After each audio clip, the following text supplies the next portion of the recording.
whole time, the whole thing was shadowing us, right behind us, right on the side of us. You could kind of see the thing moving through the woods. All I can remember is flipping the light on, and I see this creature, and I knew in my heart, I knew in my mind, and the whole night, this isn't a man. And then this thing walks across the road, takes a turn towards us, and then leaps over a guardrail. Went to look forward, and there was a big black thing, is all I can call it.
Welcome to Squatch-D TV, exploring the Bigfoot mystery each week with your hosts, veteran researcher, author, and TV personality, the Squatch detective, Steve Kulls, and from the Bigfoot Research Project of Kentucky, Chris Bennett.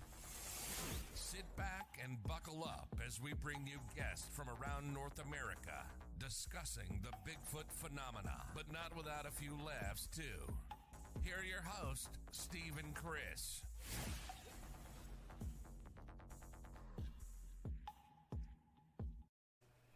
And good evening, cyberspace. Welcome to Squatch-D TV for today's date, December 27th, 2020. I'm your host, your guide, the Squatch detective, Steve Kulls, with that guy down there, Mr. Chris Bennett. Hello, Chris. Steve, man, here we are. We're kind of heading close to the end of 2020. Thank goodness. Sir. Hope you had a good Christmas and everything's going well. Merry Christmas, everybody. Good. Happy New Year. Yep. Happy Hanukkah. Merry Kwanzaa. All that good stuff. All that good stuff. And, you know, I want to thank StreamYard for the new addition to the video board, which made the playing of the intros and the outros really smooth now. Yeah. So I don't have to click anything but one button and off we go. So, and we like the little 30-second thing, so actually it's two buttons, but I digress. Well, 2 buttons from 50 buttons is better, you know. Yes, I agree. Saves on the finger clicking. Yep, they have this neat new echo cancellation, so we don't have to mute the soundboard anymore. And so let's start saying hello to the folks. Now I have to go click into the comments to put everybody up there. And hello, Quick Witty, good to see you. Quick Witty, welcome. Tack is in there. Hello, Mike. Big Mike. Aaron, good to see you, my brother. Aaron. We got Val. Val, good to see you. Welcome, Val. Diane, how are you? Hi, Diane. I know Jimmy will be chiming in soon. John, good to see you, brother. Welcome, John. Mike, again, he's over on Facebook, too. He's checking out both feeds. Yeah. Did I get to analyze that? Yeah. Oh, geez. Well, we'll get to that in a minute. Hello, Pat. Good to see you. And my buddy, Austin. What's up, my brother? So, Maggie James, I love that photo. And hello to Mike. Hey, Mike. So everybody's filing in. The usuals are filing in, wrangling up. So what? Let's not forget Suzanne. Hello, Suzanne. Happy New Year to you. Welcome. So, quick, Witty, this is what happened. The reason why we haven't had a show in a couple of weeks is, well, yeah, not only did Chris have some stuff to handle, but my herniated discs. I have 3 herniated discs in my back, and I'm kind of going public with it now because I was trying to hide it, hoping it would go away quickly. And in actuality, today it's probably the best it's felt in a while. So that's number one. That's number one. So perhaps they're getting back in line, and I really hope so, because it's really a pain when you can't bend over to tie your shoe, because mine is the last cervical and the first 2 thoracic. So what does it affect? My left shoulder, and I'm left-handed. So it's been pretty rough. So a couple of weeks ago, it was actually feeling okay, and I was so exhausted because I was only getting 3 and 4 hours of solid sleep a night. Like, I may fall asleep, and then when I wake up after 3 hours, I'm in extreme excruciating pain because everything is stiffened up. And I was on the couch about 5 o'clock that Sunday, and it wasn't bothering me, and I'm like, I just need to sleep. And that's what I did. So, I apologize. That was kind of a last sort of thing. But, hey, feeling much better today, and with the oncoming new year, we're going to look at some treatment options. Jimmy and Charlie. Charlie Wonton, yep. Waiting for 2020 to go back to Wuhan. Ain't that the truth? I don't think anybody's going to miss 2020. So, and another thing, too, is my hectic work schedule is a little less hectic now. So, because the Christmas season's over. But anyway, some big news over the last week. We are now going to be replaying on Pandora podcast as well. So if you look up at the board, if anybody is a podcast, likes listening to podcasts in their car or something, you can't catch the entire show, this is a perfect way to, listen to the show. Oh, yeah. And if you miss part of it, you can always download it and listen to it, the remainder. And tonight's going to be one of those nights where we don't have very much video to show or anything really graphic. So just everybody hold tight. We will have some fun now. Before we get to our tonight's going to be kind of a free-for-all show. So anybody in the chat room wants to ask a question or anything, we just throw it out there. We will answer it to the best of our ability. Not a lot of Bigfoot stuff happened in 2020. Nothing amazing and new. I mean, there's some claims out. There's a Facebook group, and I can't think of the name of this guy, but he claims to have DNA evidence of the skunk ape. And the claim is that it's a mixture of human DNA and some sort of cross of the billy ape. And but hey, this guy also, as a disclaimer, also has you can go out on a Sasquatch expedition with him for a fee. His name is not Dave, is it? Dave. I mean, Steve, I'm not sure, but I think that sounds right. Dave Shealy. This is like in coming and going. Yeah, Dave. He's got kind of a sordid past. It's my thoughts that if DNA became available and it was actual something really there, we'd probably hear about it on CNN. Right, and it sounds kind of far-fetched. Now we got human and billy ape. That seems kind of odd too. Those are not compatible species. Right, exactly. Very, very kind of perverse almost, if you think about it. So anyway, a lot has gone on this last year, which sighting-wise, really not that great, but not much. We Quick Witty made a comment about a post of how to hunt's creepy pajama post. I have not seen that. No. I kind of avoid that because if there was a top hoaxer of the year, I'm going to get right to the meat of it. If there was a top, I was thinking about this today. Who would be the biggest hoaxer of the year? Well, Todd Standing's movie came out last year in 2019, the end of 2019, so that doesn't really count. Yeah. But the guy who's been putting up other people's pictures, including Mark Anders, who's a hoaxer to begin with and a satirist,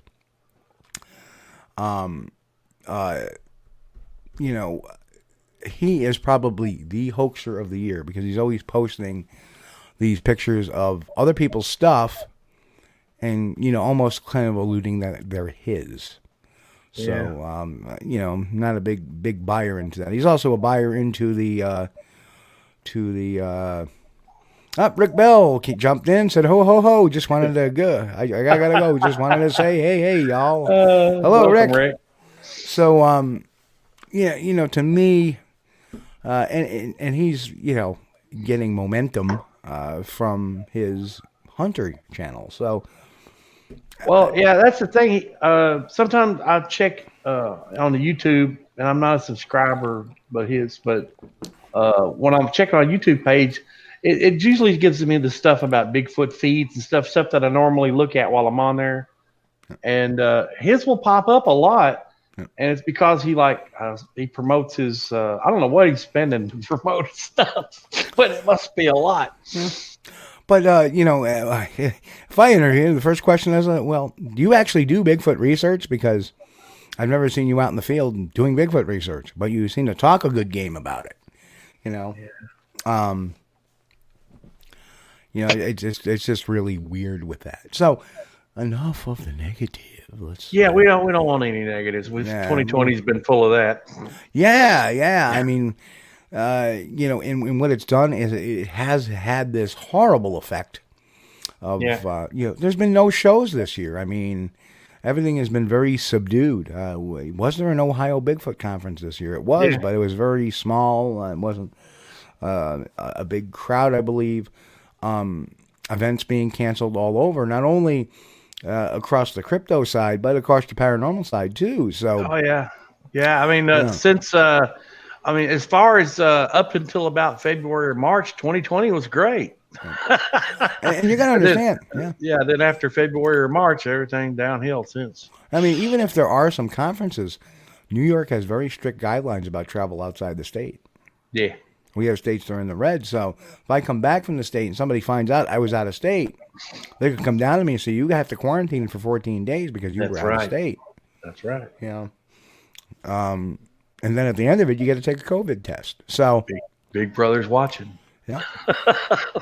So I'm just hoping that in April, with the whole Kentucky expedition there, which I'm going to be joining Charlie Raymond on, I just hope that, regardless I'm going, by that time we're getting the vaccinations rolling. By that time, there should be some stuff going on.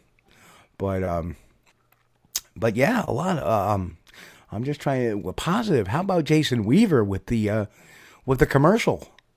With that, the brewing company commercial. I love that. Awesome. Yes. That was good. Awesome. And, yes, Ashley. Yep, there was no Bigfoot Bigfoot Festival this year. Hopefully next year. I agree. Yeah. And OT is in the house. So, welcome, OT. Welcome. There's just so many things. What else did we do this year? We talked again about Bigfoot cold case. Yeah, that was good. We started doing that at the end of 2019, but it came up again very, very recently in discussion. Mm-hmm. And it was very, very nice to know that Ken Gerhard. Actually, it was a discussion in the Facebook thread, and Ken Gerhard came out and said, you know what, I've heard Steve's presentation. He actually was there when I did it. And he says, to me, it's a done deal. He sealed it, which was nice. That was a very great compliment, and I thank you, Ken. So I believe you got it, too.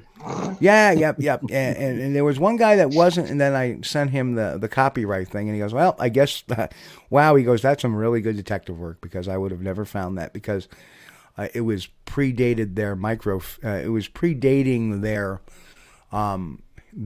electronic database of copyrights. Yeah. So I actually ended up getting the old microfiche in a book, basically, that was it was like the 1977 edition of Copyrights and Patents. and boom, there it was. Yeah, and I tell you what, if you hadn't used one of those viewers before, it's a trip. I remember those back in the early '90s, and that was something to go through and look at the screen, and it's really cool. Yep. And then we had some very interesting stuff with the BFRO thermal footage. Remember that? Yeah. That was that was a very interesting discussion. I'm not necessarily convinced of that. One of my favorite ones we did was Dyatlov Pass. I liked that show. Dyatlov Pass. Did. Yeah.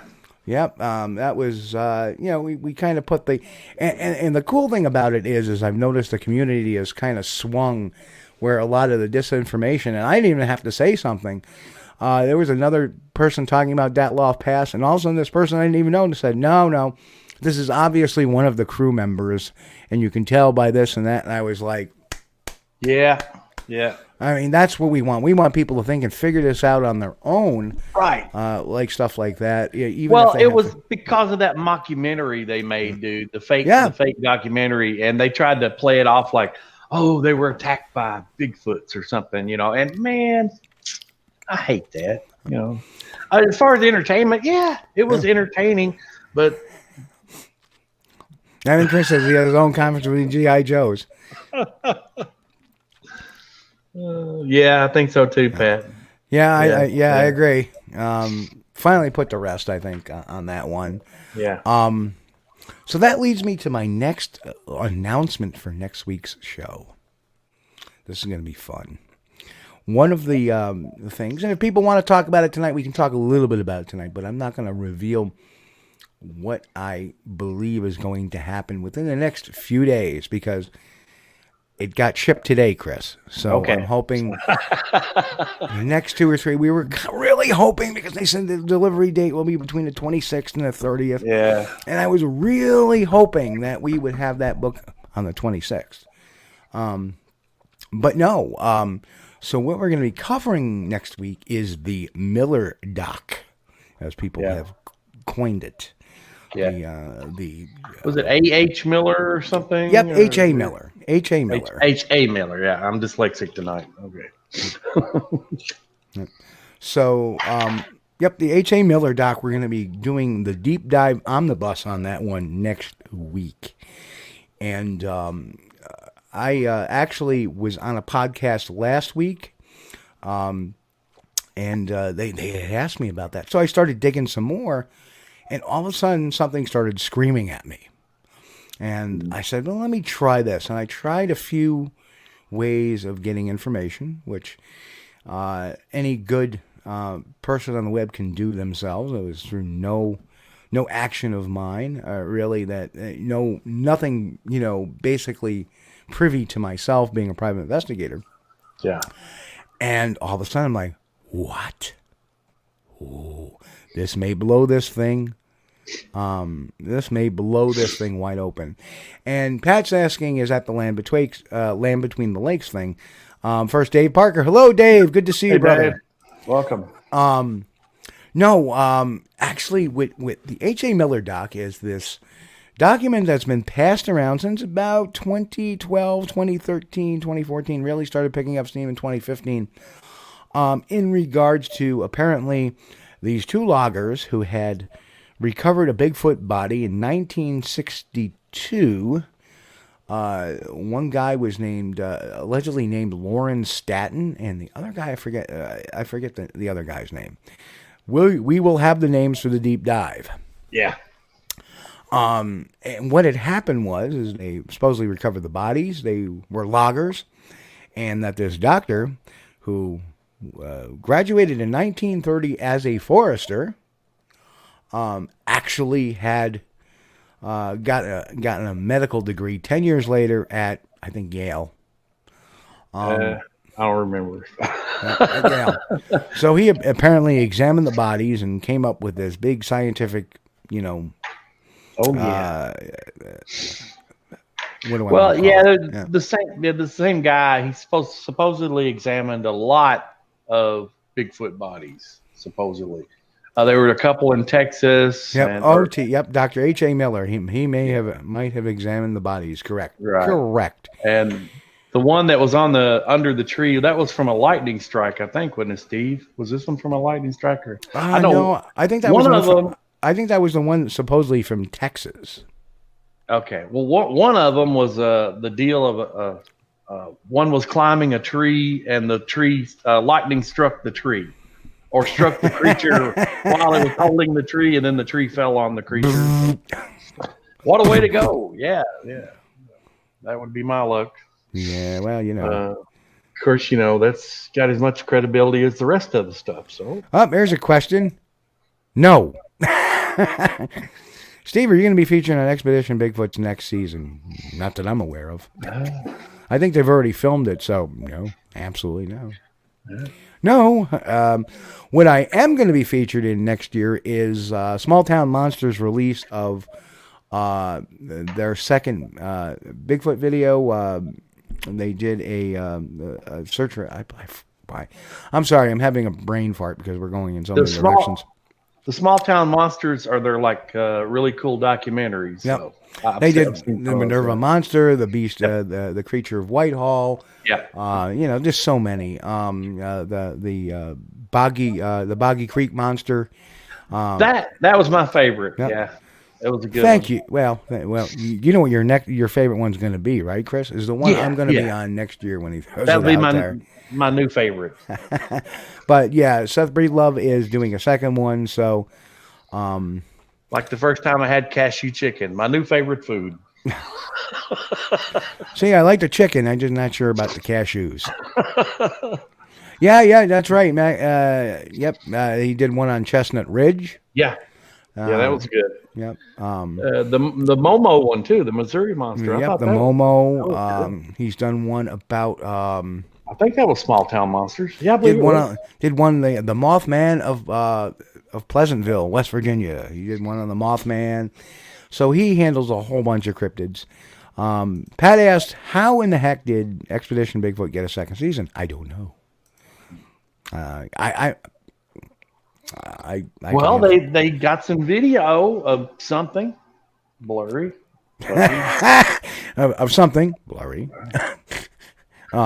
Yeah, who knows? I a long time tried to figure. I quit trying to figure out what Hollywood does a long time ago. And the female doctor, and I'm sorry, but I cannot commit her name to memory right now.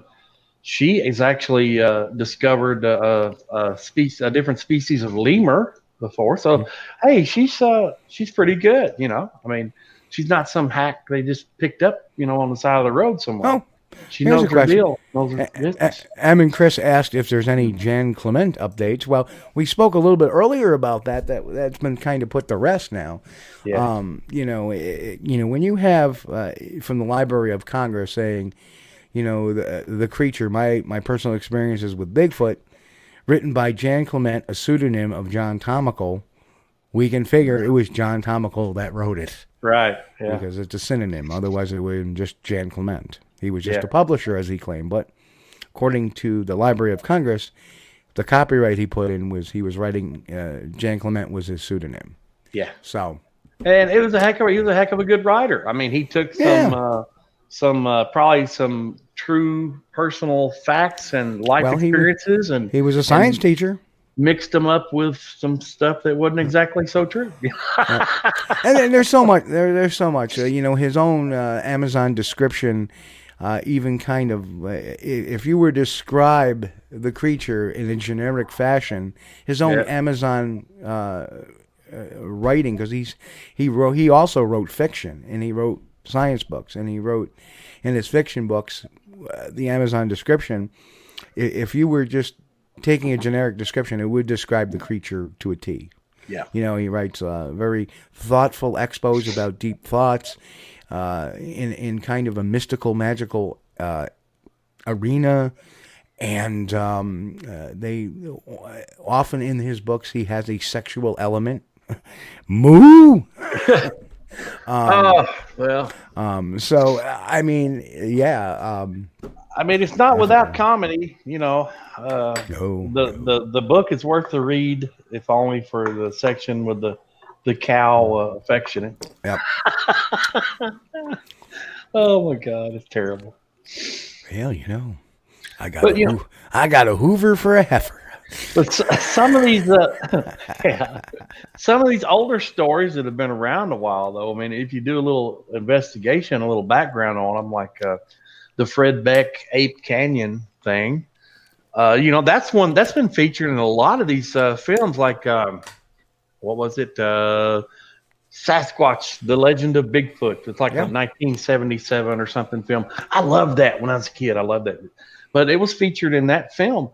And when you start reading Fred Beck's book about other stuff, and we will be talking about that film next week in the H.A. Miller Deep Dive. Okay, that's cool. But some of the stuff that Fred Beck, was like, you know, it's kind of like otherworldly spiritual things. Like they found the claim by following the spirit arrow. Yeah. Okay. Ladies and gentlemen, Keith Worley is in the house. Welcome, What's up, Keith? A great picture, too. Love that. So, again, the Merry whole family Christmas there, Christmas pictures. I love that, yeah. Yep.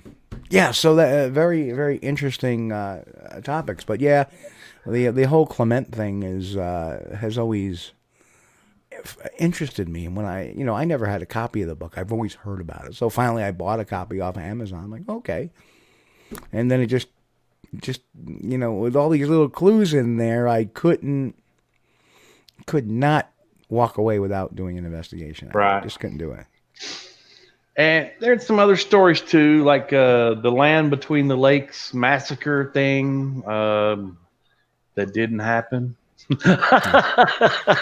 Why was there something like that? Was that the guy who got folded up in his truck? No, I don't think that was. I haven't heard of this one. Yeah, there was a story online. It may not be available anymore, but it made the rounds on talk, you know, years ago, and it was about a massacre that occurred at the LBL, Land Between the Lakes, at a service station or something, and campground, you name it. It was like somebody had written out a poorly formatted horror story. And hello, Rod. Welcome. Yeah, welcome, Rod. And they reported it to be true, you know. And then, you know, I thought, oh, well, that's easy. We'll just check the police reports from the area and see what's going on, what kind of investigations were happening at that time. A little of the Kulls rubbed off on me. And sure enough, I checked, and no, there were no murders. There were no grisly bodies being ripped apart. No. It was all fiction, every bit of it. But it's still referred to as the LBL incident, I think. So if you see somebody commenting about it, say, "Hey, did you check that out? Did you check for police reports?" You know? Hey, wow, I didn't know it did that. What I just did with the graphic. Oh, it got bigger. Well, new features. Bigger doesn't always mean better. Man, I gotta get me a new picture. My picture looks pretty rough. It's pretty realistic looking there. Can you get me one that's like doctored up? You know, like I want one of those pictures that's like doctored up. You know, like the women that take these selfies and then they put it in some sort of program and they take 10 pounds off and add thicker lips and stuff. Okay, hang on, Chris. Facial hair or no facial hair? I think I had some there, maybe. Do you want facial hair or don't you? Oh yeah, of course. Okay, all right. I'm gonna fix you up right now, live on. Just gonna scribble some on there. I'm gonna fix you up right now. Don't you worry about it. Oh, sorry. Let's see. What am I gonna do here? Hang on. You guys are gonna love this. All right, here we go. Let's see. All right. We're almost done, actually. This is how good I am. Great, man. Let's see. Oh, there we are. All right. Let's save that over there. There we go. All right. Hang on. So, ladies and gentlemen, forget about Chris Bennett. There he is. Oh, wow. Hey, look at Chris, that. you're looking good, man. Man, You're looking smooth now, man. Yeah. You're looking good. Are you sure that's not like a dating profile pic?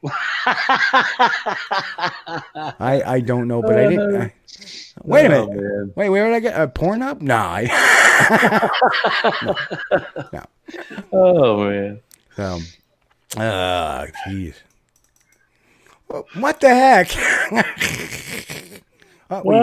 We used the wrong graphic. We ruined it. But the big, it was working. I saw it work. Everybody saw it work. Why is there so much Yeti stuff going on? Well, I got an easy answer because there's too much COVID stuff going on here. Yeah. Dennis Martin. Pat, why don't you enlighten us? Give us a quick synopsis of Dennis Martin. I'll take a look at it real quick. Oh, wait a minute. Was that the little boy that went missing in yes. Smoky Mountains? I think Right. Dennis Martin was the kid that went missing in the Smoky Mountains. We'll put this back up. No, not him. There we go. There it was. Yeah. Dennis Martin was the kid that went missing in the Smoky Mountains for 3 days and said that he had a friend he described, I believe, as a bear. Did he not? No, I think that's a different one. That's not the one I was thinking of. The kid didn't come back. Oh, no. This is the kid. This might be a different one. Wait. This is a kid who did. All right. So the other one was in the disappearance of Dennis Lloyd Martin, born January 20, 1962, is an American child who disappeared June 14th, 1969 in the Great Smoky National Park in Tennessee at the age of 6. Yeah, that's the one. The search effort was the most extensive in the park's history, involving approximately 1,400 searchers in a 56 square mile area. Yeah. He was a resident of Knoxville, was visiting the Great Smoky Mountains National Park along with his father, grandfather, and older brother on Father's Day weekend in 1969. The camping trip was a family tradition for the Martins. The family hiked from Caddis Cove to Russell Field and camped overnight. The next day, they hiked to Spence Field near the Appalachian Trail, depending on where you come from, where they had planned to spend the night. Martin disappeared on June 14th at 16:30 hours while planning on surprising the adults with his brother and other children from a separate family the Martins were camping with. He was last seen by his father going behind a bush to hide, intending to surprise the adults with the other children. After not seeing for about 5 minutes and all of the other children had returned to the campsite, his father became concerned and began searching for him. The father ran down the trail nearly 2 miles until he was not sure he could have gotten any farther. After several hours, they sought help from the National Park Service. The area where Martin disappeared is marked by steep slopes and ravines. Wild animals such as copperhead snakes, bears, feral hogs, and bobcats inhabit the area. A downpour broke out shortly after Martin's disappearance, dripping 3 inches of rain in a matter of hours. Which washed out trails and caused streams to flood. Temperatures on the night of June 14th dropped to nearly 50 degrees. Ooh. Search efforts, including a separate search by National Guard and Special Forces, found no trace. Heavy rains during the first day's search hampered efforts. Heavy mist the next day. Up to 1,400 people were involved with the search effort, potentially obscuring possible clues. Footprints were found in the area, but dismissed as being Martin's and determined by park officials to have been left by a Boy Scout participating in the search. The child-sized footprints led to a stream where they disappeared. The tracks indicated that one foot was barefoot while the other was in an Oxford, the type of shoe Martin was wearing, or a tennis shoe. Retired park manager and author Dwight McCarter believes that the prints likely belonged to Martin, as the tracks were not part of a group and none of the Boy Scouts were searching while barefoot. A shoe and a sock was also found. By June 22nd, 56 square miles of ground had been covered. More than 1,000 searchers continued to look until June 26th, when the search was cut back. The search was abandoned on June 29th after a last search. The search was officially closed down on September 4th, 1969. As of 2020, it is still the largest search in the history of the Great Smoky Mountains.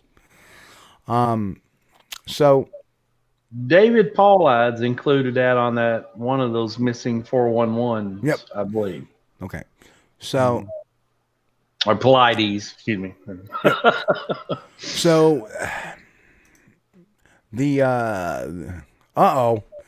our usual troublemakers have made it in. B. Hi, B. And Mick. Welcome. Hey, Mick. Welcome. So there are three main theories that exist about what happened to Martin. Yeah. The first is he became lost and perished from exposure or some other cause, likely during the first night. This is the most probable theory according to park officials. The second, that he was attacked by a hungry bear or, less likely, a feral pig and carried off. The third is that he was abducted or taken out of the park by something or someone. His father was a proponent of the third theory. Mm-hmm. On the afternoon Martin disappeared, tourist Harold Key and his family heard an enormous, sickening scream, and shortly thereafter witnessed a hairy-looking man running up the trail with something slung over its shoulders. Yeah. Very interesting. Yeah. Park rangers and the Federal Bureau of Investigation concluded that there was insufficient evidence to link the sighting to Martin's disappearance, particularly given that Key's sighting was approximately 5 miles away from where Martin disappeared. Right. The sighting occurred a little while after Dennis went missing. The family also added that the man running in the woods had something slumped over his shoulder, a highly visible red, matching the color shirt Martin was wearing the day he went missing. Right. Very interesting. That was interesting, yes. So, what do I think? I don't know. But when you have that second witness account, one cannot necessarily throw that one away.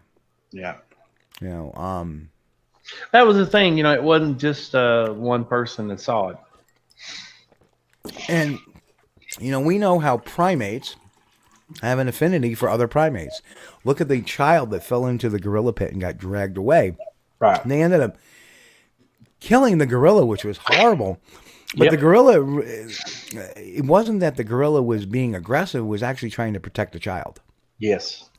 And that was a very bad mistake they made by shooting that gorilla. That was the wrong thing to do. That gorilla was concerned for the safety of that child. He was not trying to injure that child. If he wanted to, he could have ripped it limb from limb as soon as it fell in, you know. But he didn't do that. Yep. Very very bad. Very bad. Who will be the first guest of the new year? That's a good question. We don't look that far forward. We really don't. We really don't. Usually I get a guest either a week or two before. And next week we're doing the deep dive on the H.A. Miller doc. So I may have a guest pop on for that one too. So, but that's a damned interesting case. And Dennis Miller is a good one. Yeah, I'm actually going to save that one. So yeah, I think that would be a very worthy missing 411. Well, at the area where they were in, at that location, it would have been, you know, as far as being a possible likely explanation would be that he was nabbed by a black bear. That's very, very possible and very likely. But, you know, then you get the report.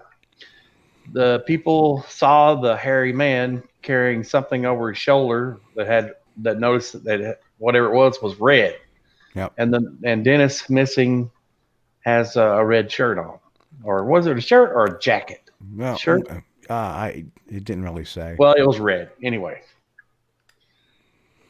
So, but that is a very interesting story, and I understand why Paulides picked it out because it does have that element of a hairy man. I would like to, now I'm going to dig into that one. Yeah, and people go missing far more often than you would think in national parks and wilderness areas. And, a lot of it you can write off to, animal predation, or because once we go in the woods, we're no longer the top of the food chain. We're just another meal on the plate for a grizzly or a black bear. Well, you know, my last ex-wife went missing every day where it was a happy hour. But you always knew where to find her. No, I didn't. That was the most disconcerting part. I didn't. Oh my gosh! You know, it's a pretty bad thing when you're looking to buy a used car and you find her dress in it. That reminds me to some of the old Rodney Danger no respect jokes. He said he hopped in a cab at an airport and told the driver to take him to somewhere he can have a good time, and he took him to his house. Oh man! So here's an interesting thing. Pat said that he was a special needs kid. So I didn't know this. I didn't know that. I don't know if you know, maybe somebody was saying something. Well, special needs kid being left alone in the woods is even more dangerous. There are a lot of bad things, bad luck scenarios that happened at the same time there. The one right after he went missing, it rained. Yeah. And that ruined any scent that any dogs would have been able to follow. So that was the number one bad thing that happened. Well, if they use dogs, there was no mention of dogs being used. Well, they wouldn't have. It's actually my understanding that like bloodhounds can track through water. And cadaver dogs can actually find bodies underwater. Yeah. But the only thing is, once it rains, that takes away the scent trail. But now if they're following a scent trail and like somebody crosses a creek trying to throw them off, that doesn't work because they can pick you up as soon as they get across the creek. But now if it becomes a torrential downpour and washes the scent away, well, they're just stuck. They can only smell the person, which if they're miles away, it'd be hard to do. And OT makes a very good point here too. Mm-hmm. It's very, very normal for somebody to break down, and this is all before cell phones. So this kid probably was missing for hours before the actual boots on the ground actually started happening. Yeah, OT in the Pacific Northwest too, especially. They have a lot of freaking roads up there that are like logging roads, and that are not maintained by the state. But it's like a thoroughfare. You know, if you want to get to this town, you got to go across this mountain through this gravel road. and John Bush made a point, like the hunter in Brant Lake a few years back. There was an older gentleman, an older hunter that disappeared. In fact, I've done some research near Brant Lake. Did a couple of desert expeditions in that area, and you get yourself turned around. You don't know where you are. Especially like hunting season. Well, and I believe he disappeared during hunting season. Yeah. It's cold at night. So hypothermia is, and that's why I preach to everybody. And in fact, on that podcast the other night, I preached that, people, what's it take to get to be in Bigfooting? Well, let's put the Bigfoot aside for a second. Let's talk about all the safety precautions you have to take. You got to know, you got to know your terrain. You got to know the animals that are in that terrain. You got to understand what sounds they make. You got to understand what sign they leave. You got to be prepared. So you always got to have an emergency blanket with you at all times. Always got to have, and this is probably the easiest thing to carry, is one of these. Carry a lighter, a Zippo lighter with you. Yes. That is so important. You don't smoke, doesn't matter. Fill it, keep it, make sure it's operating when you go out in the woods. Why? Yep. Heat. Yep. Good footwear, good clothing, emergency blanket. You will find that it's more difficult than you think to rub two sticks together and make a fire. It takes a lot of practice. Yeah. If you got the old Zippo handy, man, just pile up some little sticks, small sticks, and some leaves, and there you go. Yep. Good to go. So, yep. Dennis Martin case certainly did change how they did rescues. Yeah. Yep. But it is terrible the amount of people that go missing every year. Yep. And I haven't seen it this year yet, but I hope I don't. Usually there's a report of somebody in California or one of the western coastal states dies because they were looking for a Christmas tree. And they end up, being found a couple of 100 yards away from their car or something, but they got in the woods, they got turned around, no lighter, no fire, they end up freezing to death. Kind of reminds me of the Christmas Vacation when the Griswolds went to get their Christmas tree. Yeah. Daughter's like, I can't feel my legs anymore. Yeah. Yeah. So that's the thing. I mean, you can get by without food for like a month. If there's snow there, I mean, you can eat some snow and get some water, but you got to have heat, man. If it drops below zero, it's just a matter of time before that body temperature drops. And once that happens, good night. Yep, absolutely. What else? Can Look at Suzanne's comment. Does anyone sell a Bigfoot Zippo lighter? Well, there's your I'm great. sure. Well, if not, there's a great idea, Suzanne. Yeah, there you are. Put your patent in now. Yes. Start bringing them to shows. What you do is you get one of those little laser engravers and put it on there, and then sell them. Think about it. $10. $10 for a regular one at Walmart. Get about 5 of them, engrave them, and sell them for $20. Somebody's going to do that now, Steve. Oh, exactly. And the same way too, Pat. When I was 12 years old, I had a heat stroke in a pool because it was 112 degrees out. Mm-hmm. So either way, it doesn't take much to upset that balance in the body temperature-wise. Yeah. And our species has become accustomed to the good things in life, like heat and air conditioning and bourbon. Nice dry shelter, food anytime we want it.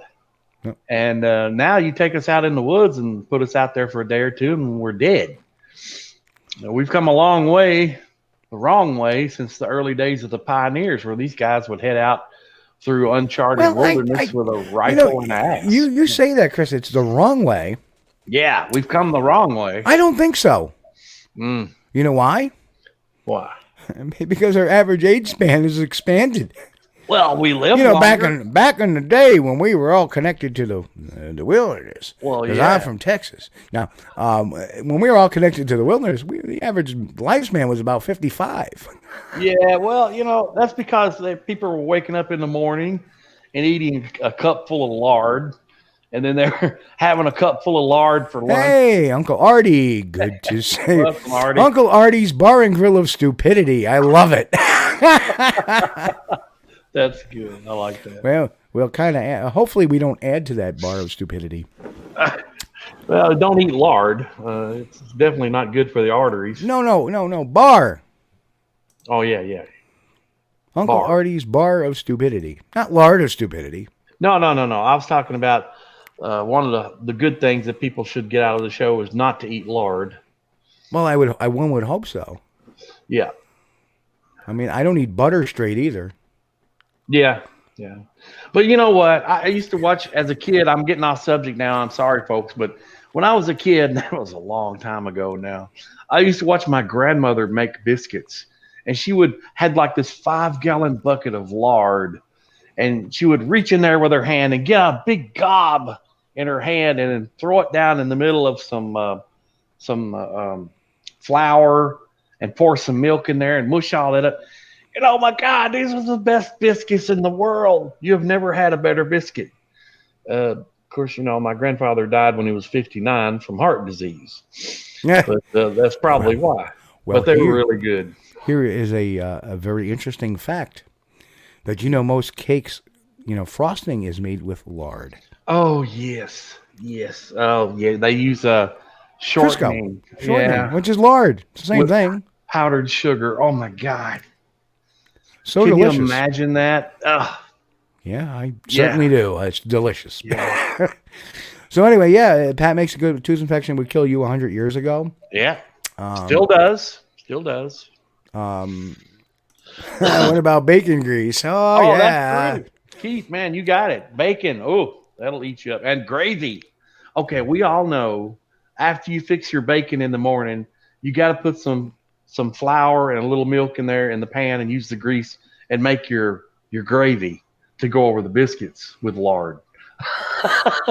Uncle Eric says, you're more than invited, but Scotty has his own table waiting for him in the back of the bar, next to a tub of flour. Well, Uncle Artie probably has not seen the Snapple commercial. Mm. And I think I think it's only right that we do the Snapple commercial. Let's do that one. Let's do that. Okay, hang on, folks. Here's our last run for this year of the Snapple commercial. Here it is. Are you Bigfooters thirsty out there? Well, I suggest to get a delicious, refreshing Snapple. Yes, even the most famous Bigfoot rush to the store to get themselves their favorite beverage, a delicious peach Snapple. No need to be cranky when you can just ask your loved one for a delicious beverage. Got it? Joe, get me a Snapple. And don't be in such a hurry. There's plenty at the store.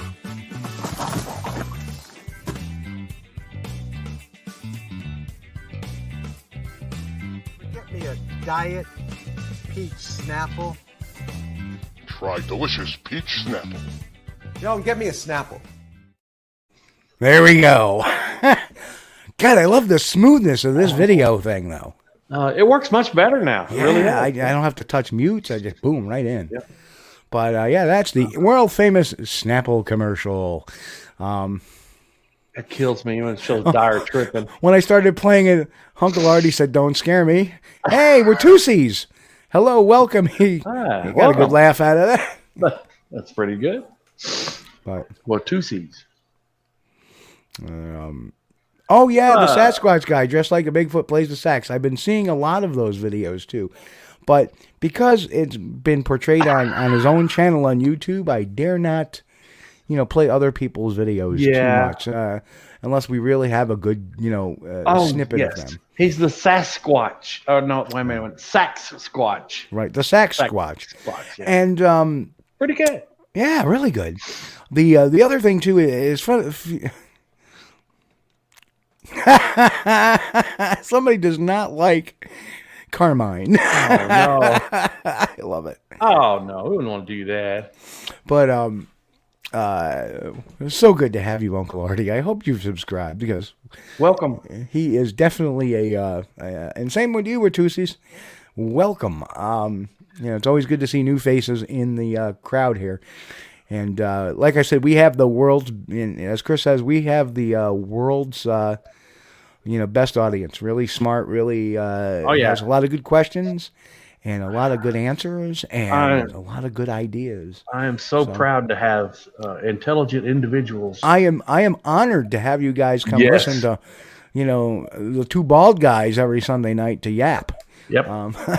So it's really fun. It comes out some good stuff to everybody. I mean, every now and then you look over, there's a comment that pops up and like, wow, I wasn't thinking about that. Yeah. And then, the conversation goes in a whole different direction. Yeah. Thanks to our intelligent, lovely audience. Well, thanks to Pat Turner bringing up that whole kidnapping there. I mean, I was not aware of the disappearance there. That really, now I'm like, oh, another mystery to delve into. May not be this week because next week's the deep dive on the H.A. Miller doc. And that's one of the ones that I really like as far as maybe possibly being accredited to Bigfoot as a missing case. I bet you I do. I think I know who it is, too. I found out quite by accident in 2010 when I took my then 5-year-old son with me to a research area, which was, I didn't know it was going to be a research area. Okay, it looked promising. Steve had picked it out on the map, and after some discussion back and forth, I decided, well, I'm going to go here and check.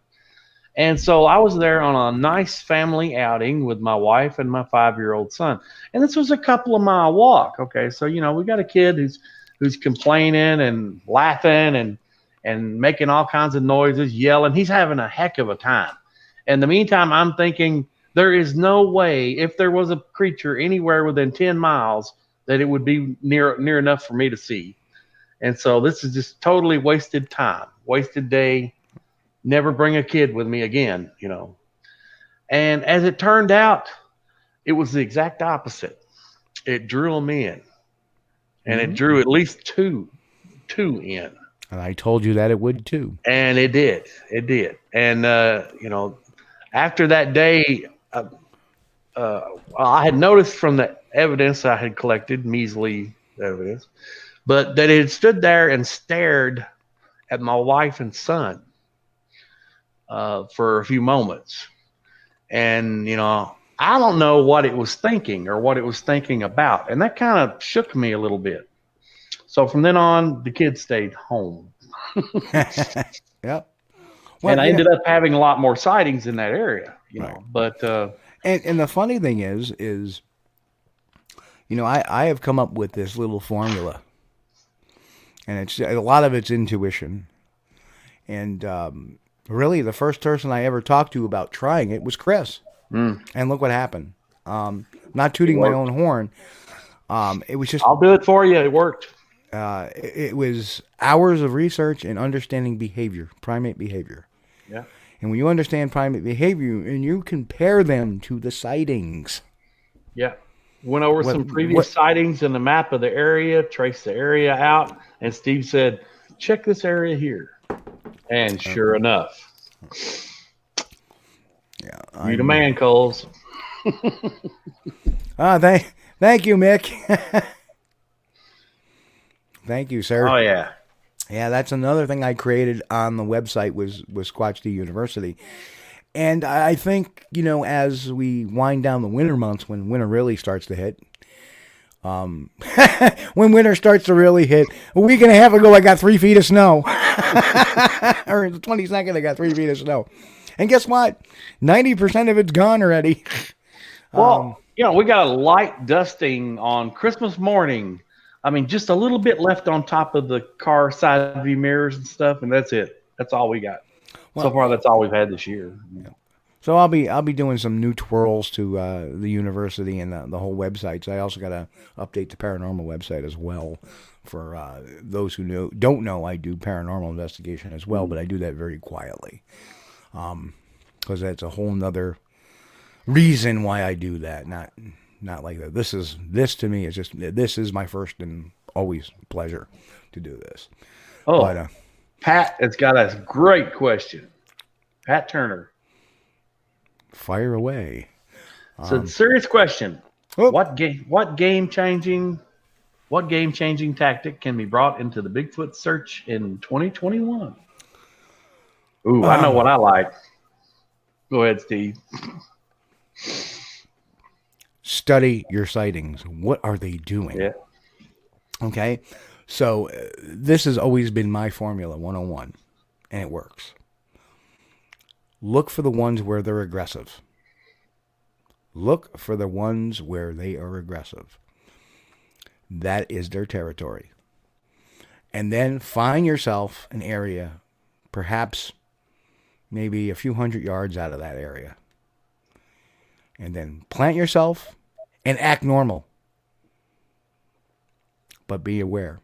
Remain aware. Be aware. Act normal. Laugh, chortle, do whatever you need to do. Have some antics. Because we are their television. Primates are curious. They're natural curious things. I've always said this. Something goes boom out the window, like that meteor we had this year on the podcast. That happened this year too. We had a meteor explode over the headquarters. What the? Oh, you should have pulled the video on that one. Steve. That was a good moment to remember there. Got on TV too. The house just shook. What happened? Yeah, the podcast actually made the local news. Yeah. You guys were famous. You were on the local news. But if you understand how primates habitate, if you understand how they react, you will find yourself having them come to you like Chris did. And you just got to look at the maps, look at your sightings, know your sightings on the map.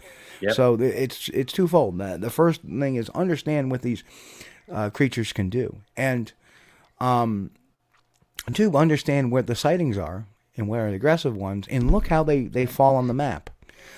In 2011, and I'm going to ask, OT has a good question. I'm going to, in 2011,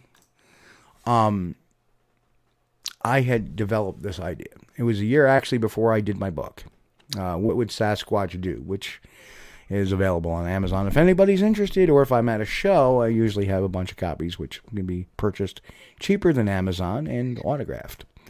Not that I'm tooting my own horn. Time for a shameless plug, I suppose. It's your show. It's my show. So, in 2011, I did this presentation.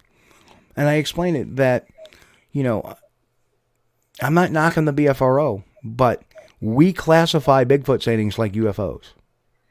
And think about it. UFOs. Close encounter of the first kind is what? Chris, you remember any ufology stuff? Nope. Fair enough. Close encounter, an unidentified object in the sky. Another known fact is my brother, who was a police officer, was an investigator for the Aerial Phenomena Research Organization, and he investigated UFO sightings. Right. I actually became a UFO investigator for that organization as well for about 2 years, and then they went out.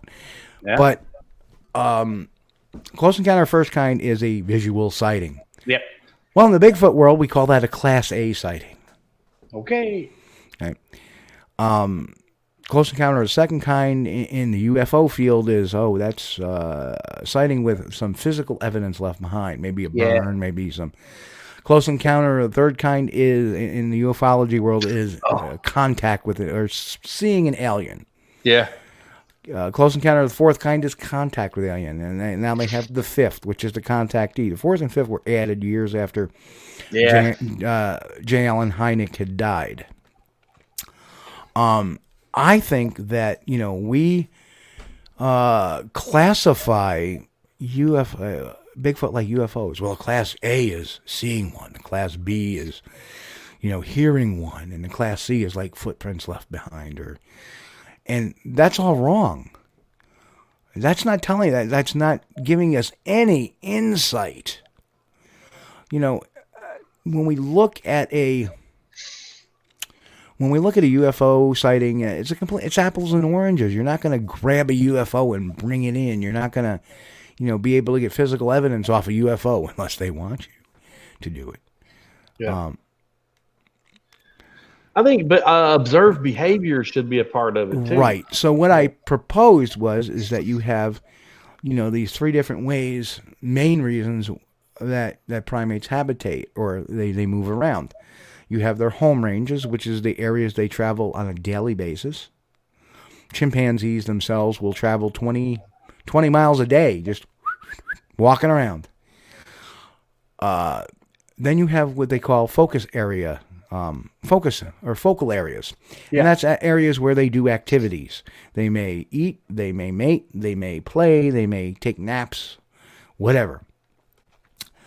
That area, and then we have their actual territory. And each one of these different areas has their own unique behavior sets.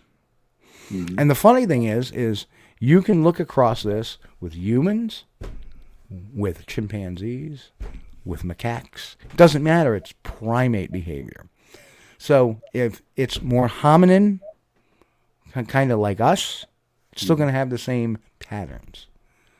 Yep. If it's more like a gorilla or pangid, it will have the same patterns like us. So it doesn't matter. That's why you look at the classification, you can take it as far as primate, and that's where it stops. Because after that break with primate, you don't know where the branch goes. So that was the whole thesis of my research at that point for like 14 years, was this behavior thing. And the reason why I picked up on it was because I'm a forensic interviewer, and a lot of that psychology, why people, I'm very big into criminal psychology, why people do what they do, why they act the way they act, stuff like that. So when I revealed and I looked at all these, and a real good book to read. Now, the real book I read, I can't remember, was written by a French scientist, French primatologist. It wasn't a very thick book. I had a brown cover, and I remember I had it written down somewhere, but in my many moves since 2010, that information is gone. But I do remember one of the greatest books I've ever read was Jane Goodall, Chimps of the Mugambi. And that will show you great insight how smart chimpanzees are. And if these things are even closer to us, that means they're going to be smarter than the chimpanzee. Very, very interesting stuff. Abstract thought, all that stuff. And we're going to get to some of those comments in a second. But so to me, Diane Fossey, Gorillas in the Mist. Excellent book. Read that too. Yeah. The more you understand about different primates, the more you will understand about behaviors of us and Sasquatch and that. I never realized that, wow, we do live the same ways they do in a way. Yeah, we create homes and stuff because we're more advanced, but boy, our patterns sure are the same way. Yep. Once you figure out what their patterns are, it's easier to locate them. At least you can go in with, of course, I still think it's going to be just a random chance for a sighting, but if you can locate them, the area where you think they're going to be in and doing certain activities certain times of the day, you've got a heck of a lot better chance of seeing one then. Get some projecting. Not a bad idea. Not a bad idea. Get some see-through mesh material and what was it? That have gifting. Yeah, not a bad idea. Yeah. It's always, but you got to do it in an area where they're prevalent. Yeah. Where there's a lot of sightings. If you're going to leave it. And Pat says, for whatever reason, we are outclassed in their environment. Let me ask you, and let me put this out to everybody. We have animals that are way beneath the food chain than us. But nobody here is going to be able to run down a deer and capture it and kill it. Ain't going to happen. So we have a deer, an ungulate. Now imagine a primate in their large brain and their abstract thought and their forward thinking. You think for 1 second we're going to be able to chase that down? No. Autumn Williams made a great comment to me in our many discussions many years ago. You got to make them feel like they're in control. So you're not going to trap one. You're not going to surround one. You're not going to aggressively chase one. That was my earlier thoughts when I first got into this. What it is, yes, we're dressed in camo. That's not because we're trying to sneak up on them. That's because we need to hide ourselves from other things like bad animals or even worse, bad people. So when you do this, you need to bring them in. So you need to set up technological devices. You need to be aware. And people say, well, where's your evidence? Well, I've gotten, on my old channel, I had sounds galore when we weren't even in camp. That's when activity would peak up. And some of the behavioral things I've seen of a Sasquatch, which a lot of times I talk about, but some people don't catch it. I could tell you a whole thing about how they behave and how playful they can be, how stubborn they can be, or how nasty they can be. I've seen a couple of different, or had experiences with a few different types. I believe to have a few different types. I have had a couple of sightings, but I've had a few real close encounters. And for people who get worried about, like your experience, Chris, you got worried about, this kind of creeped me out. I was wondering what's it going to do next. Yeah. In actuality, what they're thinking is, what are you going to do next? Yeah. Because no matter how you shape it, we are still the apex predator on this planet. And they understand that. That's why they avoid us. People got to understand that. Yeah. Took me a while to understand that too.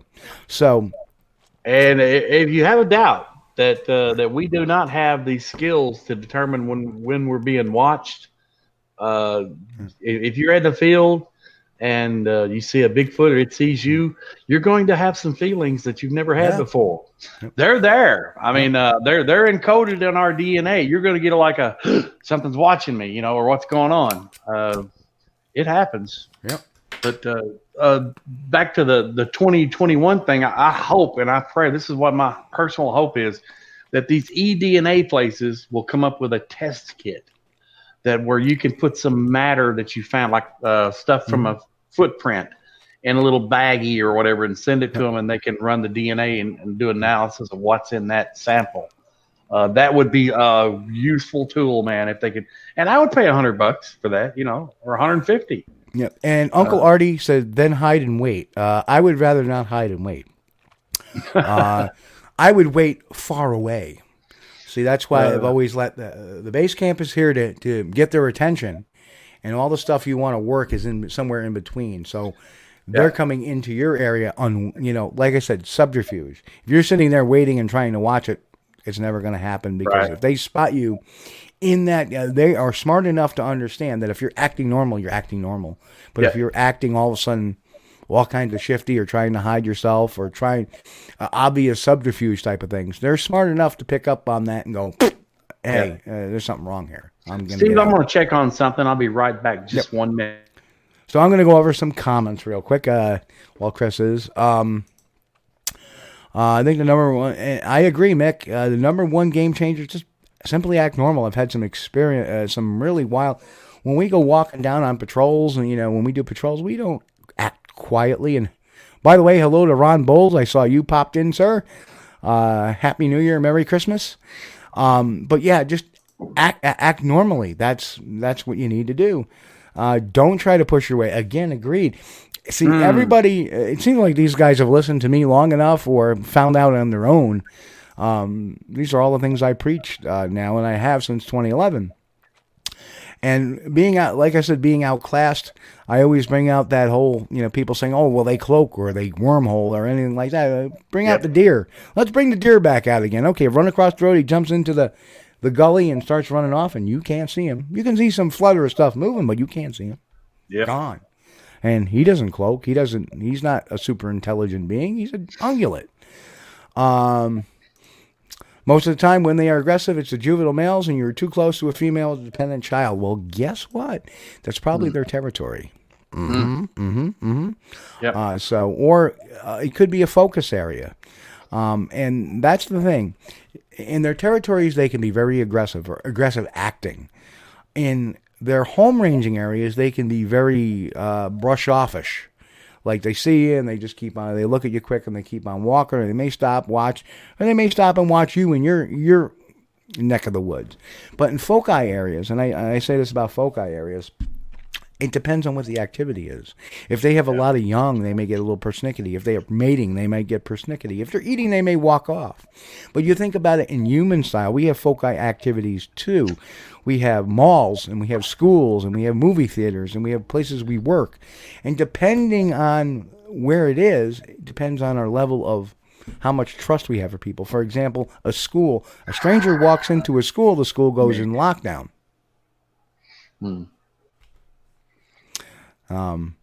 But Mick, I agree with that, but I think that's what we did. Maybe that's probably kind of misunderstood that. What I was saying is we don't need to do that. I agree 100%. That's why I think sighting, when we classify sightings, they should be on behavior, not on what people, they saw it. Yeah. That it's like our rating system, I think, was modeled after the UFO thing. Oh, we got Class A, Class B. Yeah. And that was my comparison. We shouldn't be doing that. I agree, and I think that's what's been done. There's Suzanne. Well, she read my book, I guess, the last one I wrote, the Sasquatch Playbook. Yep. Well, what Sasquatch do is a good one. Yep.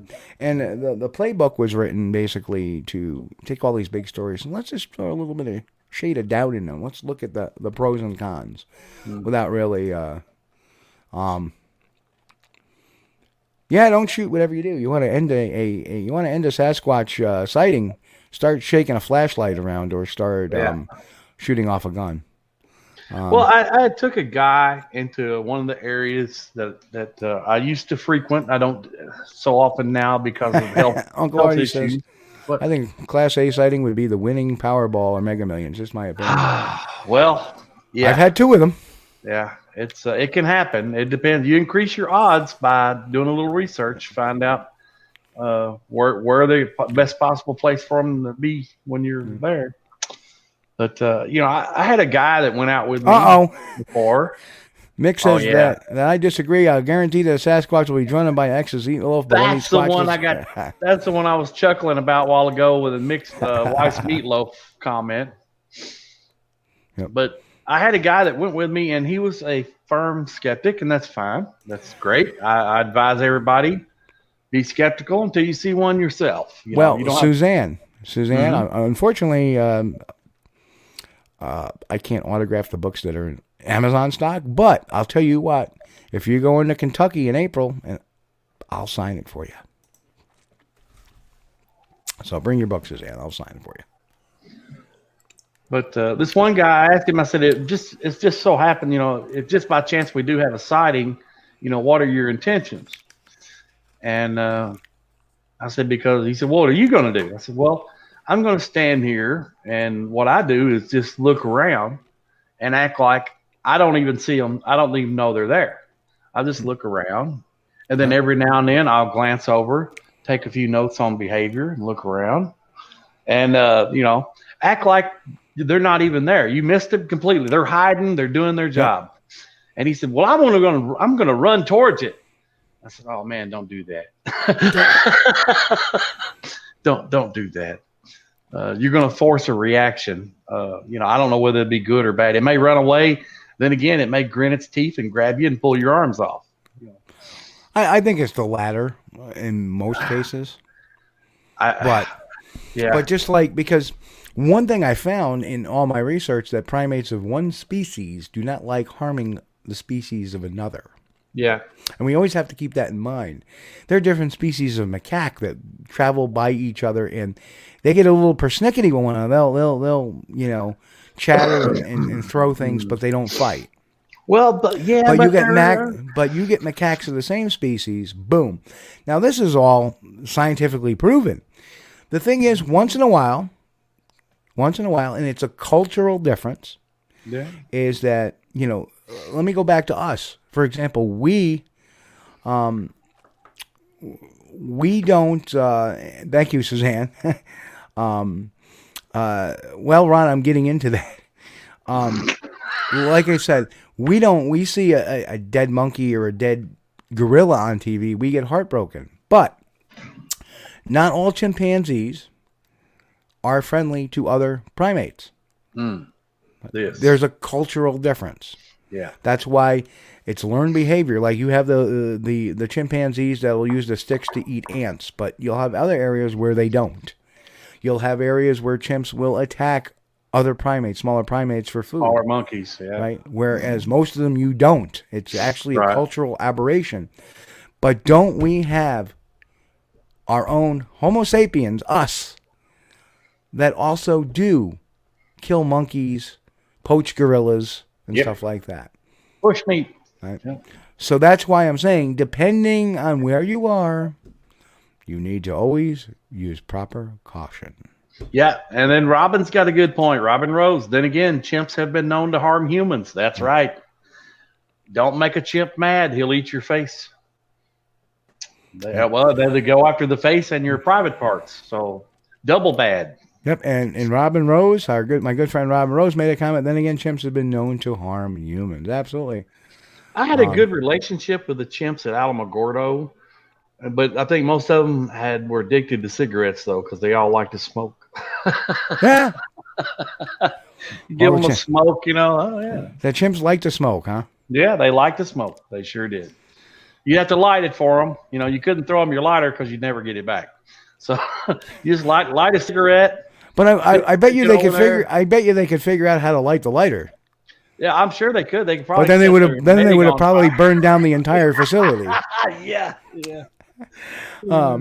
Just because. Oh, we know this is wrong, but we're chimps. We can do whatever the hell we want.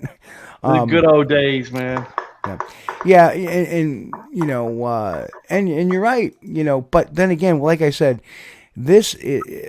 Ron, cannibalism is not uncommon with chimps. Like I said, primates of one species do not normally harm primates of other species, with the exception of cultural differences.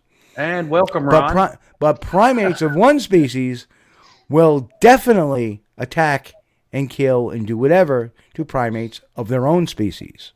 As chimps have proven, as macaques have proven, as orangutans have proven, and as humans have. Let's look at it this way. We are what is considered advanced primates. And as you well know, we will kill anything. Sometimes we just kill something for sport. It's not a matter of survival. So why wouldn't another advanced primate maybe exhibit some of those same behaviors? You know, of course, they would have motivations. Maybe they're hungry. Yep. I would hate to be Bigfoot's dinner. Yeah, I mean, there are some rare instances. Well, I don't know if it's rare because I don't live in Africa. You know. Well, see, that was the thing. I think it was NatGeo did a special on chimps, and they had been talking about their diet. Oh yeah, they mainly consist of vegetation and stuff. And then by sheer surprise and shock, they found these chimps hunting these other monkeys and killing them. They're like, "Oh my God, are we really filming this?" You know? Yeah, they're just doing that for fun. New behavior, yeah. Previously unknown behavior. My ex threatened to go all chimp on me if I went out squatching. So much of the original bar. But I like Uncle Artie's guy. Okay, so here we are. I wonder if Sasquatch realized that when we don't acknowledge their presence, that we're just gaming them. I don't know. I would have to say that the one I had seen that I had the light on was really trying to figure it out. If I had seen it or not. And it was having a hard time probably seeing me because I was shining a light on it. And all they could see is this big bright light.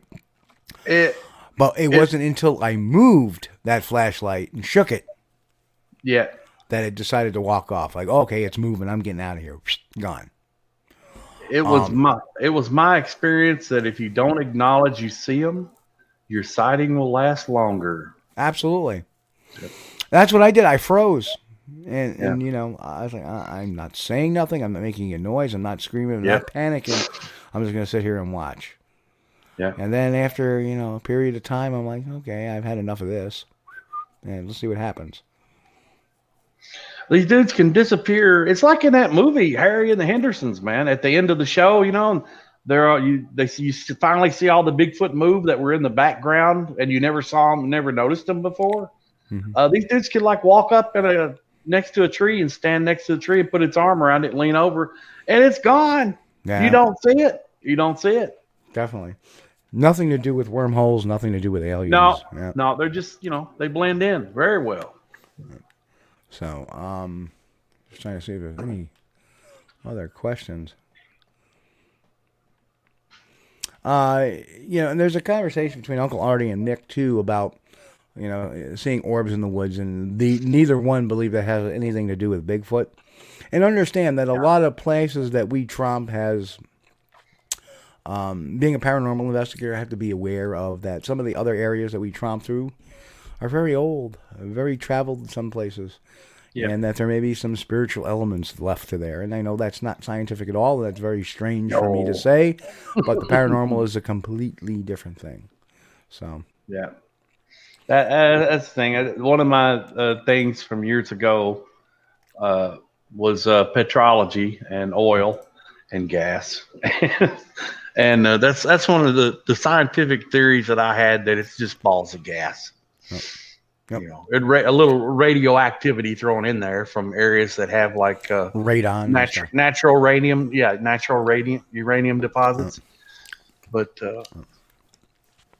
it's been a very. I think tonight we're gonna go at 10:30 tonight, Chris.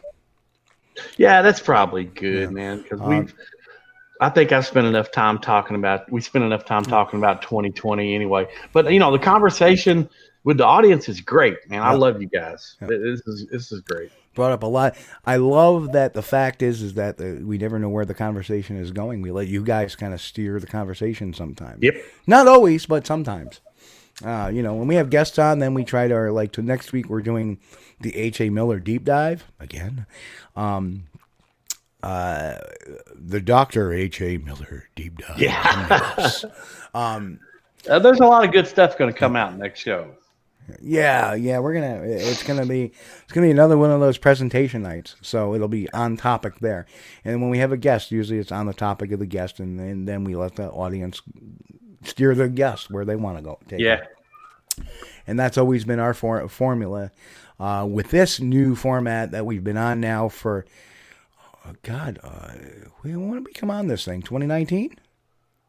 I think it was something like that, mid 2019, something like that. So we've been on the format now a year and a half, and since cobwebs. Then, the format we have here is beautiful because we let the audience take the conversation, and we can do that because we get. Unfortunately for our folks on Twitter, it doesn't transpose over here, but anybody on Facebook and YouTube, absolutely. And I don't know if our super emojis are up, but that's a whole other thing. We'll be talking about that. We're just trying to expand our show base here and make it a better show every day.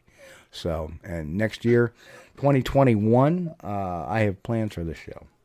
So if we can make this a much better show by the end of next year, we'll be much happier. I mean, we had a great growth this year.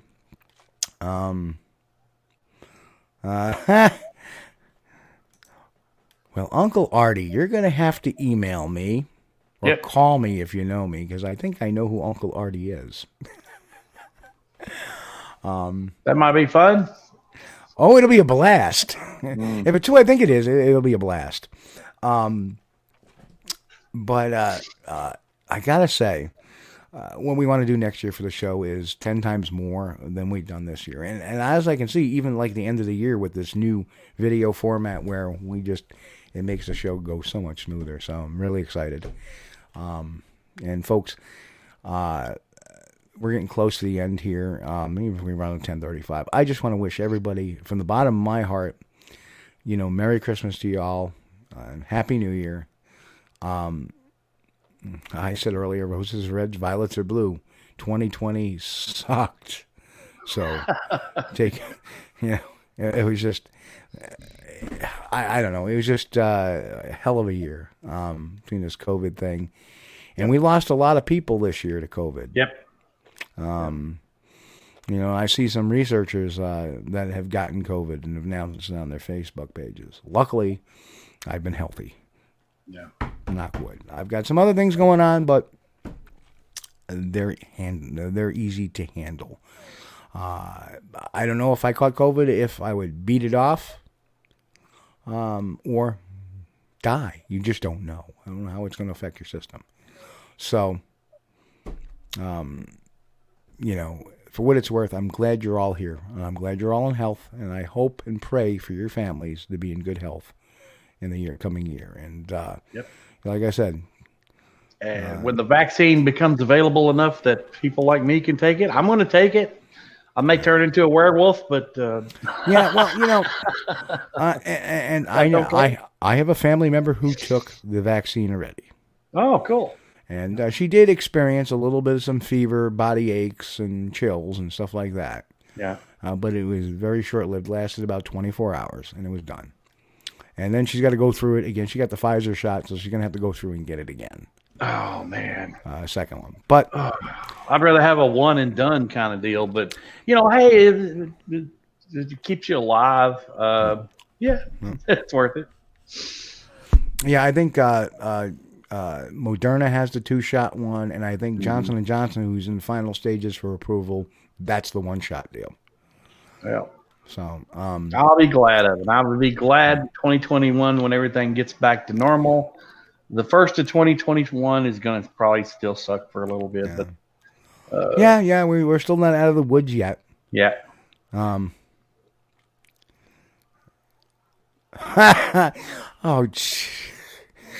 my goodness. I think he definitely knows who I am, but my assistant manager, Naughty Knickerknockers, is not allowed on stage or near the change machine. Okay. Maybe that's inside, I think. Oh my goodness. Yeah. And Uncle Artie just had back surgery, so he's worried about the shots and the side effect. Yeah. Mm-hmm. Yeah. You're going to feel like you have the flu for a day or two, I suppose. That's probably what it is. But it's nothing that's going to hospitalize you. It's just you're going to feel like shit. And that's unfortunate, but if that's what gets us through it, everybody sucking it up and just doing what they got to do. And again, social distance. Yep. Wear a mask. Wear the mask. Wear the mask. I mean, if you know the people that come over and you know they're healthy, I understand that all. But when you go out to the stores, be careful, folks, because you don't know who's out there. You got some knucklehead that's not, that doesn't wash their hands all day long or use any, alcohol substances. Some people don't wear a mask. When they're in the stores, they don't wear a mask, even though the stores require it. In New York, it's mandatory. It's mandatory in Kentucky if you're in a store to wear a mask, but I see people without them around here. And although, I wear my mask, even though I really hate it. I cannot breathe in that stupid thing. But, okay, I do it to protect the other guy. It's not so much going to protect me. It's just kind of protect the other guy from him sniffing any of my vapors or whatever, with COVIDs in them, if I got it. But I see people walk around without a mask. And every now and then, I have a little mean streak in me. When I walk near them or they walk near me, I will pull the corner of my mask over and go, and then I'll pull the mask back over. Yeah. And I don't know if they have a mask on next time or not, but I made them think about it. Yeah. Well, the thing is that you can show your fellow man no more respect than wearing a mask. That's true. It's all about protecting the other guy. Right. It's not about protecting me. It's about protecting the other guy. Yeah. If everybody had that opinion, I think we'd be in all those people. Uncle Artie said, have all the people in Brooklyn should be made to wear a full-size mask all year round. So, and Suzanne saw that, heard that, and she. Oh well, thank you, Suzanne. Yeah. It's our big thing is if we take a stroll in the mall and we see somebody that's not wearing a mask, we do the. And the eyes get like. Yeah. I remember when it first came out, we were kind of joking around, like, yeah, God, I haven't felt good since I got back from my trip to China. That's terrible. But I have a mean streak about some things, and when I see somebody it's a little inconsiderate for them not to wear one, and I do have a tendency to pull the mask off one side and cough when they're near me, and then put it back on. Of course, I don't have COVID. I have another weapon. What's that? It makes people want to put masks on year round. Now you can figure that one out. That's my secret weapon. Yeah, well, we won't talk about that one. But here I am crop dusting the place again. Man. So anyway, again, Merry Christmas and Happy New Year to everybody. And next year is gonna, it's gonna be a good year. We got to keep optimistic. Got to keep positive. Ron said, I just hope it's a better year. I hope it's a kick-ass year. Let's get past this BS.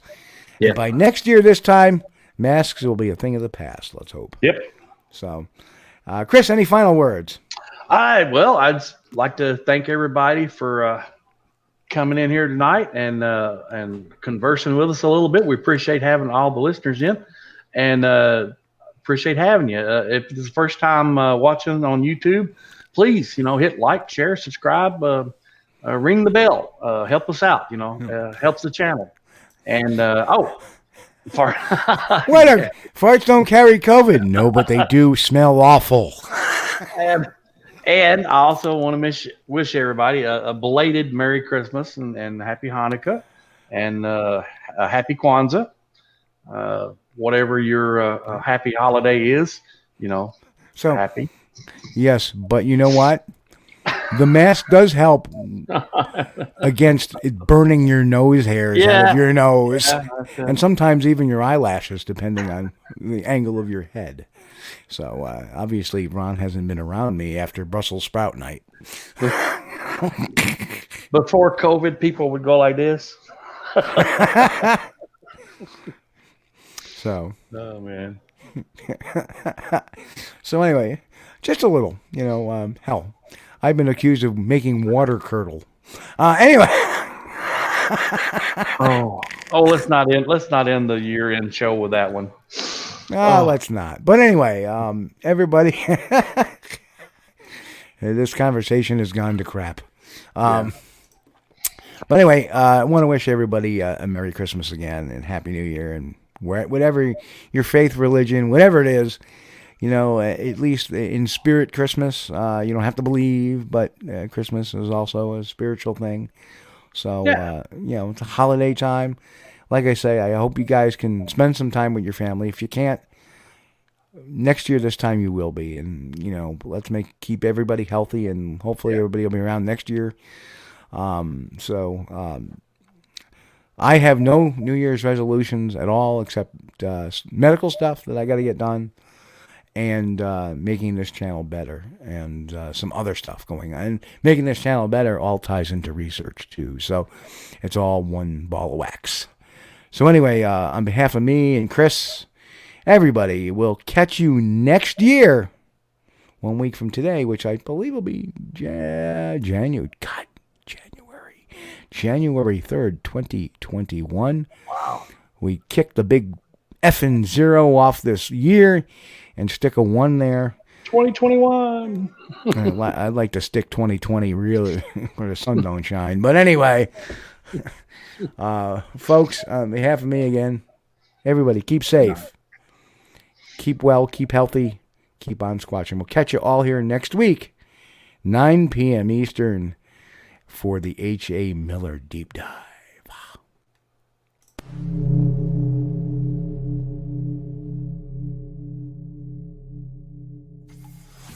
Hey folks, you've been watching Squatch-D TV.